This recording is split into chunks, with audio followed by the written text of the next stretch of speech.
ایک بہت ہی اہمیت کے حامل کیس کے حوالے سے، جو میں سمجھتا ہوں کہ اس وقت دنیا کے اندر خوفناک قسم کی بربریت والا کیس ہے، اور جس طرح سے غریب فلسطینیوں کا جن کے پاس آپ جانتے ہیں کہ وہاں کوئی ہتھیار نہیں ہے، کوئی ان کے پاس ساز و سامان نہیں ہے، کوئی ملٹری طاقت نہیں ہے ان کے پاس، ان کے اوپر جس بے دردی کے ساتھ ظلم ڈھایا جا رہا ہے، یہ میرا خیال ہے کہ تاریخ کی ایک بدترین مثال ہے۔ اور ہم سب کا دل خون کے آنسو روتا ہے جب ہم ان بچوں کی خون آلودہ تصاویر دیکھتے ہیں سوشل میڈیا پہ، اخباروں میں، ٹیلی ویژن پہ، اور جو پورے کا پورا شہر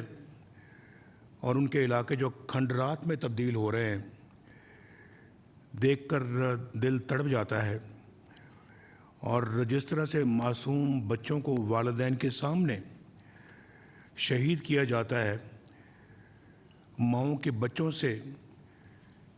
کی گود سے بچے جو ہیں وہ چھین کر شہید کیے جاتے ہیں،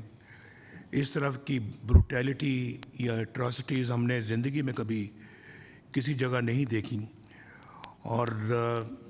یہ ہے کہ اس وقت دنیا جو ہے اس نے عجیب و غریب قسم کی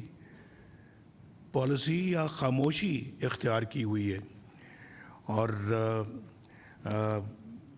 اس میں اس کو انسانی مسئلہ نہیں سمجھتے۔ ابھی بھی بہت سارا اس کو طبقہ جو ہے وہ ایک مذہبی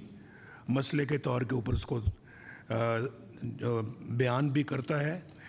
اور سمجھتا بھی ہے، اس کے بارے میں اس طرح سوچتے بھی ہیں۔ جس طرح کا غاصبانہ قبضہ اسرائیل نے کیا ہے فلسطینیوں کے ملک کا، علاقے کا، اور پھر یونائٹڈ نیشنز ایسا لگتا ہے کہ بالکل بے بس بیٹھی ہوئی، انہی کے پاس کردہ جو ہے وہ ریزولوشنز پہ کوئی عمل نہیں ہو رہا۔ شہباز شریف صاحب نے یونائٹڈ نیشنز میں فلسطینیوں کا مسئلہ بہت فورسفلی اٹھایا ہے، اور میں نے ایک ایک لفظ سنا ان کی تقریر کا،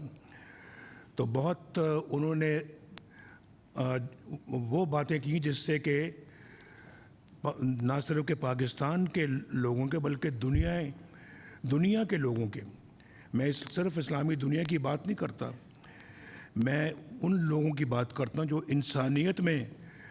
یقین رکھتے ہیں اور بلیو کرتے ہیں، کہ انہوں نے سب نے اس کو اپریشیٹ کیا۔ تو یہ بہت افسوسناک ہے کہ یہ صورتحال جو ہے یہ ان اقوام متحدہ کی ریزولوشنز کے باوجود جاری ہے، اور بڑی ڈٹائی کے ساتھ وہ یہ سارا کام کر رہے ہیں۔ ان کو پرواہ نہیں ہے کہ کون سا ریزولوشن یو این او نے پاس کیا، اور یو این او کو بھی غالباً لگتا ہے کہ کوئی فکر نہیں ہے کہ وہ کم از کم ایک بہت بڑی باڈی ہے دنیا کی جو کہ اپنے ریزولوشن کو امپلیمنٹ نہیں کروا سکتی۔ یہ اسی طرح سے ہے جیسے کہ کشمیر پہ یونائٹڈ نیشنز کی جو ریزولوشن ہے وہ آج تک وہ بھی امپلیمنٹ نہیں ہوا۔ تو ایسی یو این او کا کیا فائدہ جو دنیا کو انصاف نہ دے سکے، جو جہاں ظلم ہوتا ہے اس کو روک نہ سکے، اور پھر ناانصافی کرنے والے جو وہ دندناتے رہیں۔ تو یہ بہت افسوسناک بات ہے۔ میری اس سلسلے میں مجھے یاد ہے کہ یاسر عرفات صاحب جب پاکستان تشریف لائے تو میری ان سے ایک دفعہ نہیں بلکہ 2 دفعہ ملاقات ہوئی، اور میں نے ان کے بھی جذبات سنے ہوئے ہیں، وہ آج تک میرے کانوں میں ان کے جذبات گونجتے ہیں، اور بڑی انہوں نے جد و جہد کی ہے فلسطینی عوام کے لیے، اور میں سمجھتا ہوں کہ یہ جد و جہد جو ہے یہ، اور پھر فلسطینیوں کا جو خون ہے وہ رنگ لا کر رہے گا، ضرور رنگ لا کر رہے گا. اللہ بھی دیکھتا ہے کہ یہ ظلم اور بربریت جو ہے اس کے لیے انسانیت کیا کرتی ہے. اگر انسانیت کچھ نہیں کرتی تو پھر وہ اپنا حکم صادر کرے گا انشاءاللہ. تو میں سمجھتا ہوں جی کہ اس سلسلے میں جو شہباز صاحب نے بھی اس کے بارے میں جو روڈ میپ دیا ہے اس کے اوپر پورا غور و خوض ہونا چاہیے. اور پھر جو اسلامی ممالک ہیں ان کو اکٹھے بیٹھ کے کوئی فیصلہ کن اقدامات کرنے چاہیے. یہ بہت ضروری ہے